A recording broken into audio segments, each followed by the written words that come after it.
গতকাল ছিল আমার নতুন টিউশনির প্রথম দিন, কিন্তু বড় ভাই সাবধান করে দিয়েছে ছাত্র নাকি অনেক টাউটবাজ, আমি যেন সেইভাবে পড়াই।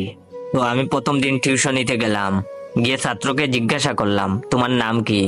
তখন সে বলল, স্যার আমার নাম ফটিক, কিন্তু আমার স্কুলের বন্ধুরা আমাকে আদর করে ফটকাবাজ বলে ডাকে। ছাত্রের মুখ থেকে এই কথা শোনায় বুঝতে পারছিলাম ছাত্র আমার 1 নম্বরের টাউটার। আমিও কম যায় না। আমি আমার ছাত্রকে বললাম, শোনো ফটিক, আমি খুব রাগী একটা মানুষ, তোমার মতো অনেক ফটকাবাজ ছেলেদের আমি পিটিয়ে মানুষ করেছি, তাই আমার সাথে কোনো চালাকি করবে না, প্রতিদিনের পড়া প্রতিদিনই শেষ করতে হবে। তখন ছাত্র আমার মুখের দিকে তাকিয়ে বলল, আমি কি আপনাকে স্যার বলে ডাকবো নাকি দুলাভাই বলে ডাকবো? তখন আমি বললাম, দুলাভাই বলে ডাকবে মানে? ফাজলামি করো, স্যার বলে ডাকবে। তখন সে বললো, আসলে 2 দিন পর তো আপনি আমার দুলাভাই হবেন, তাই আগে থেকে ডাকার অভ্যাস করে নিচ্ছি। তখন আমি বললাম, দুলাভাই হবো মানে? তখন সে বলল, স্যার আমার 3 বোন, 2 বোনের বিয়ে হয়ে গেছে। কিভাবে হয়েছে জানেন?